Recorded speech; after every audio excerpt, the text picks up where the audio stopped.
Our story begins right in the center of Rome.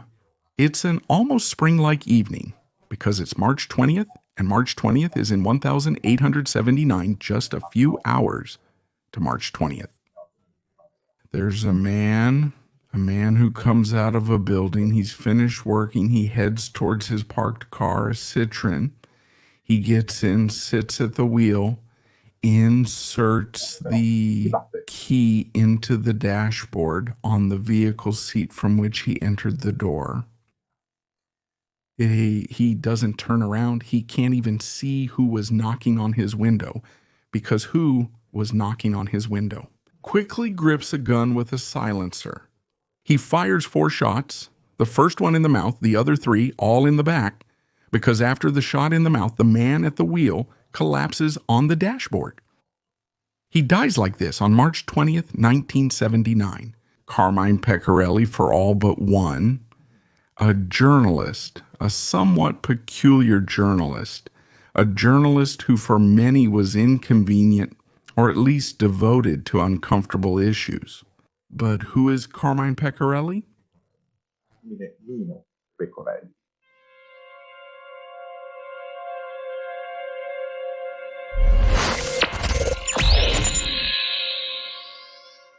He was born in Molise in 1928. He had gone to war because after the Allies landed in Salerno, he lost his mother, who was caught in the columns of refugees. Exactly. In fact, to find her, he had enlisted in the Polish corps of General Ladislaw Anders, who was fighting his way up the peninsula. As a young man, Mino Pecorelli had gone to war, had volunteered and fought with those Poles all the way to the gates of Rome. He had gone up the Adriatic Ridge after the war.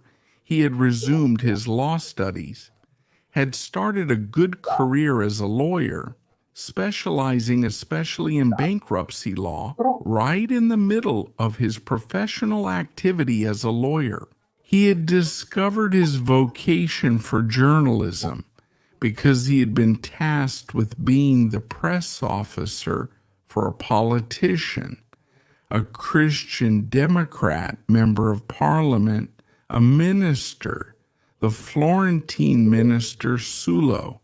And it was precisely from that experience, as head Picciostante Mino Pecorelli, now everyone calls him Mino, he decided to turn the page, to let go of the bankruptcy proceedings, the curatorships in the courts. He had decided to throw himself into journalism. Why?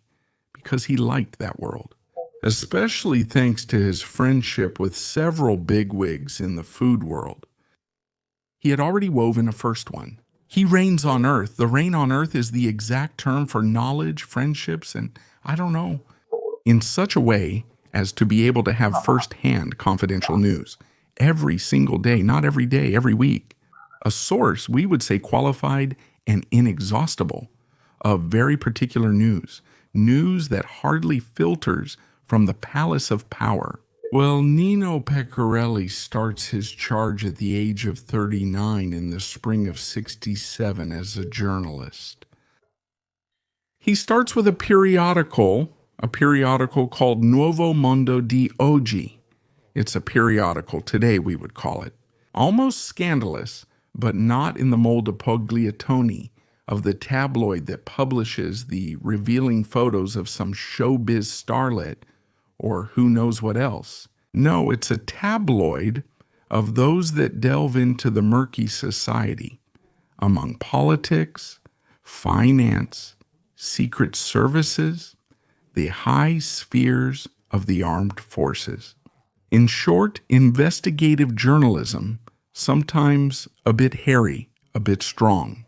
And it's no coincidence that the new world of today lasts so long, because just over a year after Mino Pecorelli's entry into the relationship, the newspaper closes. It closes because what was then called the Office of Reserved Affairs of the Ministry of the Interior intervenes, an office about which everything and more has been said. At the time, it was run by a decidedly ambiguous character, like Prefect Umberto Federico D'Amato, an office whose trace we find in many platform mysteries. Simply, the office intervenes because too many times New World Today published unwelcome scoops, and one of these, it's not clear which, but it should not have been published anymore. For this reason, the newspaper closes. Not even Pecorelli gives up for this reason, because not even 3 weeks after the closure of New World Today, Pecorelli presents himself in court in Rome to register a new journalistic attestation. This time, it's not a newspaper, not a tabloid, not a periodical. It's a press agency. It publishes a bulletin that is distributed exclusively to subscribers. And it's a bulletin that tells facts and behind the scenes, even quite scandalous, of politics. Accompanied from time to time by an editorial from its director, precisely. Who with her?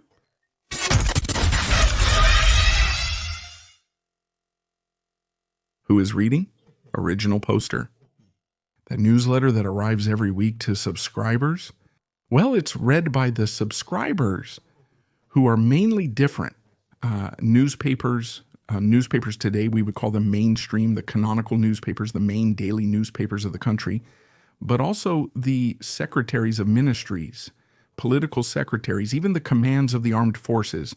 Because in those news that Pecorelli publishes, many are looking for a needle in a haystack. They are looking for the smoking gun. They are looking for the darkest side of Italy during that period of the late 60s and early 70s. There are those who search for their own name and hope to never see it published. There are those who would like to know more about certain scandalous cases that Pecorelli deals with. Pecorelli begins to write about the political observatory of many politicians. One of these is Giovanni Leone, elected president of the Republic after Saragat. Leone is much talked about, not only because his election was determined by the heavy votes of the MSI, the first time this has happened in Republican history, also because he is talked about as a man with dangerous friendships, perhaps even a subject of corruption. And his wife is also targeted. It is said that she did not behave appropriately during a trip on a luxury yacht or on a cruise ship in the Aegean. Not only is the Lockheed scandal being discussed, in which the name of Giovanni Leone comes up again, it seems that he is the famous antelope cobbler who would have received bribes from the American aviation giant. There is also talk of Ital Petroli, the Mifobiali dossier, which concerns oil trafficking with Libya. Obviously, there is also talk of Freemasonry, somewhat particular Freemasonry, because Pecorelli is part of a particular lodge, which is P2, but he will only discover it many years later because Pecorelli, at a certain point, begins to publish dossiers concerning an alleged Masonic lodge within the walls of the Vatican, a geomasonic lodge that would include high-ranking prelates. They talk about the Secretary of State Jean Villot, his deputy Casaroli. They talk about Monsignor Paul Casimir Balsinkus, the head of the Institute for the Works of Religion. They talk about many high prelates. Even the name of the Cardinal of Palermo is mentioned a lot.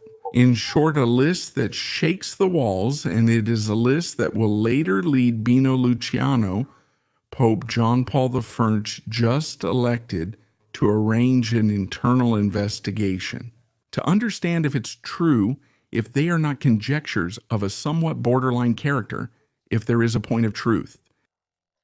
What is certain is that for several years, from the end of October 1968 until the first weeks of 78, so almost 10 years, Carmine Mino Pecorelli publishes this hot bulletin every week. But in early March 1978, Pecorelli has an idea. He wants to transform the bulletin into a magazine regularly for sale at newsstands. A decidedly important editorial effort. After all, he doesn't have big publishers behind him. He only lives off the contributions he manages to get from politics, and obviously from the subscriptions that are made to his Venina di Argentia. Launching a real full-color magazine, among other things, is a decidedly expensive experience. However, Pecorelli scores 2 points. He says it's possible. We'll see over time. The first issue comes out in conjunction with the kidnapping of Aldemoro. Some people will think very badly of this story because they will say that perhaps Pecorelli already knew that there was something he wanted to imply. They are no longer here. The fact is that Pecorelli follows all the famous days of the Bozzata. Negotiations with the Red Brigades, the kidnapping, the various communiques from the Red Brigades, including the fake communique from Lake Duchessa, a fake communique that Pecorelli will immediately unmask with a fiery editorial titled Shame. Good. Then, after the kidnapping season is over, he will focus on the many ills of Italy, of commissions, between politics to the affair and economy. One of these concerns an industrialist. His name is Ciro Rovelli. He is a chemical industrialist. He has been defined as the king of Italian chemistry, but he is having a hard time. However, it is said that Ciro Rovelli is protected in high places, apparently by nothing. Slightly less than Prime Minister Giulio Andreotti at the time. And there are photos circulating of some checks that Rovelli himself would have signed in favor of Andreotti. And to deal with those checks there, he would even want to publish them on the front page under the title, The President's Checks. An incredible smear for Andreotti. And it is precisely for this reason that not Andreotti himself, but several of his top men, or anyway, allied helpers, contact Pecorelli, invite him to dinner at a club. It's called the Piemontese family. It's located in Rome. A dinner attended not only by Pecorelli, but also by Tallone's lawyer, Andreotti's lawyer, and also the general of the financial guard, Donato Lopreto, former chief of staff, who will be involved, to say the least, with the famous Petroni scandal. The request made to Pecorelli is not to publish either the cover or the investigation into the sieges, because it would be a big blunder. Pecorelli, on that occasion, still asks for funding because the newspaper is doing poorly. It can't gather advertising. The sales are not enough. They do not provide enough money to keep the quarter going. Running it has cost because besides Pecorelli, other people work there. In short, money is needed.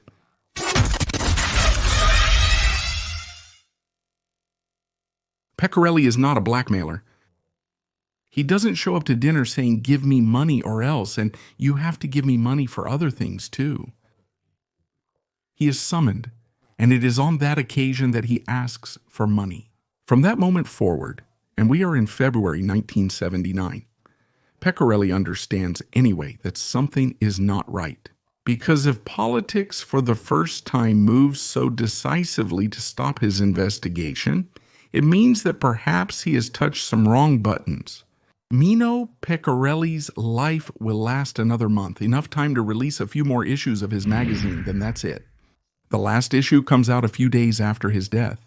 His death occurs under the editorial office of his newspaper, his original poster, Political Observer, and clearly with his death, Political Observer, who wanted to eliminate Pecorelli. Of course, Pecorelli had no shortage of enemies. With all that he had published over the years, there was enough to make a nice list of adversaries. Let's try to think. We talked about Andreotti and his whole world. The finance guard. There's also Rovelli, there's Archini, there's the builder Caltagirone, there's Italcase. There's also those who don't forgive him for sticking his nose into the Moro affair. Then there would still be Giovanni Leone. Everything that happened to him, everyone involved in the Loci scandal. In short, the list is endless. Who could have had an interest in having an inconvenient journalist killed, but still isolated and moreover close to the bank? The investigations into the death of Mino Pecorelli will first lead to the discovery that 2 of the bullets used to kill him are of an extremely rare brand. 2 casings are from the French brand Gevelo, while the other 2 are from the Italian brand Fiocchi, which is more readily available. And where does the dropped gun come from? To these questions, find an answer. Some years later, the discovery in the premises of the Ministry of Health in Ur of a Santa Barbara, an arsenal of the Magliana gang. Inside, other Geveroni brand bullets are found. So maybe it was those from Magliana, but if it was them, for what reason?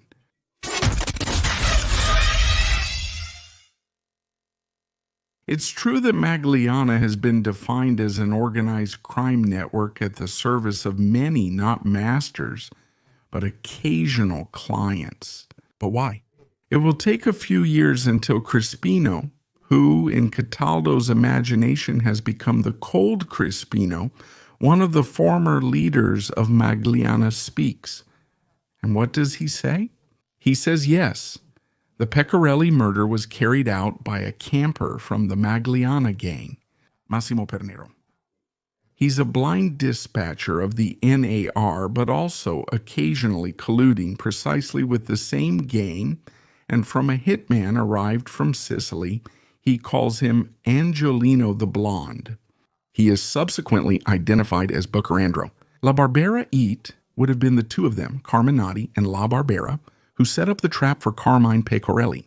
And the moment would be a kind of revenge orchestrated by Andreotti's circles to do a favor to Giulio Andreotti himself.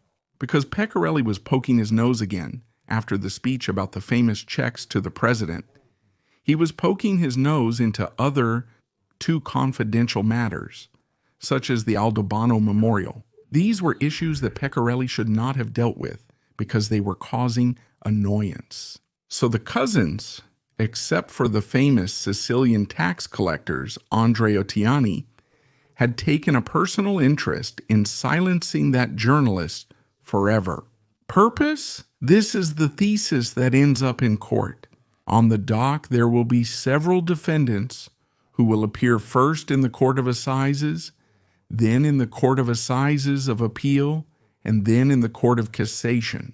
The initial thesis that comes from the Magliana turncoats, also from the beggar Antonio Mancini, from Vittorio Carnevali, from Fabiola Moretti, and obviously from Crispino, that is Maurizio Abatuto. It will be reiterated and also accompanied by the words of Tommaso Buscetta, who will report a conversation he had previously with Stefano Bontari, having learned that the Pecorelli murder would have been orchestrated by Tano Badalamenti. So on the defendant's bench, we find Andreotti, Vendalamenti, Angiolino, the blonde identified as Carangelo Barbera, the Salvo cousins, and of course Massimo Carminati plus Claudio Vidaloro, all accused of non-murder competitions, some as mandates and others as executors. How does the trial end? Everyone acquitted in. A. Apparently the revelations of Crispino Abatino and subsequently the other repentants are considered unreliable because there would be some inconsistencies between one and the other. Deposition. In short, the tests are not reliable. The sentence is appealed, it goes to the Court of Appeal. Carminati and La Barbera are acquitted anyway, saying that they are not the killers, but they are sentenced to 4 years in prison each. Andreotti and Badalamenti, because the moment is recognized, and therefore the mandates. It would have been these two, the longtime politician and the former head of the Sinisi clan, who ordered the killing of that journalist. The purpose is to go to the Court of Cassation. There is the death of the Pecorelli trial because there the thesis of the first degree is reported, so full acquittal for everyone, without referral. Even today, and more than 40 years have now passed, it is not known who killed Carmine Lino Pecorelli. In the end, the gun was not even found, even though it was understood that the bullets probably came from the Italian bank's arsenal. So that was the environment from which the weapons were drawn. The gun that fired is not found. It's a ghost gun, because it's a gun that has been said for a long time that it was kept in that famous arsenal. But it's gone because it's gone. It's gone because it was destroyed by who? We don't know. Well, having said that, talking about the gun, about the murder, Pecorelli is not exactly a repentant, but a man we have already met in our story. Vincenzo Vinci Guerra, the material author and confessed guilty of the Pecorelli massacre. And he talking to journalists, says he knows very well that the gun that fired comes from the mafia's arsenal. And he also says that it was used by some neo-fascists who were involved in the mafia to kill fewer people. This is what he came to know, and he is sure of it. After all, he comes from that world. All that is known there is that there is a report filed in the Milan police headquarters, according to which this weapon, along with others, was destroyed in a fire.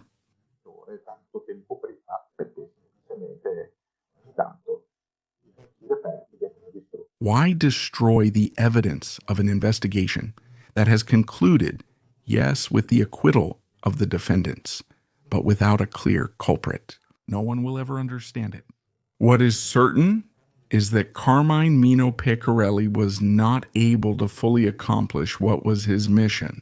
Finding the truth about the most controversial issues in Italy, the less clear issues, and obviously, if he were still alive, he would be extremely disappointed about this. What is certain is that the name of Carmine Pecorelli will return in May 1981 when the P2 lists will be made public. It will be discovered that there is a bit of everything in there, and he is also there. But this was partly already known because in a search at his house, the police had found the currents and everything else. Another thing that doesn't add up about the Pecorelli murder is his friendship with a character that we have already found here on Italian Noir, Antonio Toni Cicciarelli, the author of the Brest robbery, who was a friend of Pecorelli. The author, also, among other things, Cicciarelli, in the first statement, number 7, that of the Lake of the Doctor, is always the author of a falsely abandoned purse on a taxi. A few days after the murder of Pecorelli, which refers both to the Moro case and to the murder of the lieutenant colonel of the Carabinieri. Moriscoli, it's a murder that is something enigmatic. It's not an enigmatic tonic. Someone silenced him forever after that famous heist of the century. They are all mysteries. As Montani said, and as Buscetta reported, there are things that are linked, connected to each other. So maybe Moro, Barisco, Pecorelli, Chiarelli are all things intertwined by them. And who knows if sooner or later they will be able to find the child, if they will be able to find the padlock to open the chains, and especially to open the closet of secrets. There are still many secrets. Not only who committed the term Pini today, the term Pini did not have, like him, many others. And we always stay with the internet, because we can't even understand the reason for certain unexplained deaths, or in some cases,